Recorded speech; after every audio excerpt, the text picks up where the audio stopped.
You're watching CBS 21 News live at 11 with James Tully and meteorologist Chris Nellen with First Warning Weather.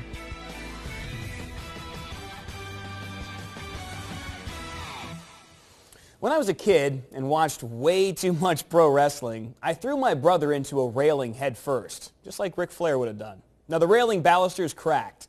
We used wood glue, but they were always wobbly after that. In this week's House Call, Ace Hardware's Bill Hornung and I encountered a similar problem, but we took a different approach. We're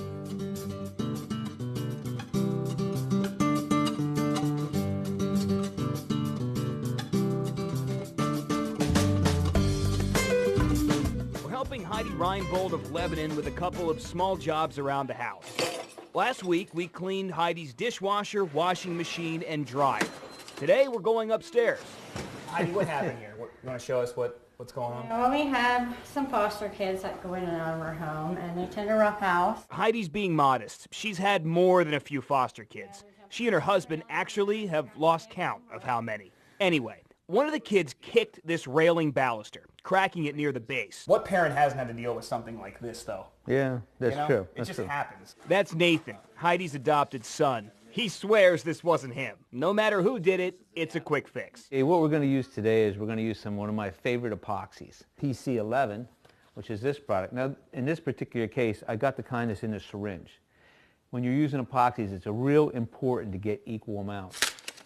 Now, epoxies have to be mixed to activate, and if it's not evenly mixed, the bond will not be strong. Take it and start here and just kind of go like this. Use something like an old plastic lid. And notice how Bill is dispensing it in a straight line. Make the two lines as even as you can. Then, using a screwdriver or a popsicle stick, You're just going to mix it. And the key here is making sure it is mixed very well. Using rubber gloves, we applied this very liberally so it seeps into the cracked portion of the wood. To remove any excess, use a little dab of paint thinner on a cloth. Give it at least an hour to dry and set. Call that some good bonding time.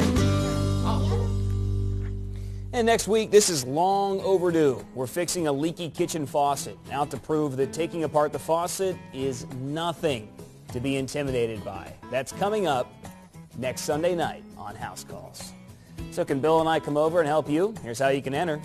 Go to our CBS 21 Facebook page and click on the contest tab. From there, you can nominate yourself or anyone you know for a house call.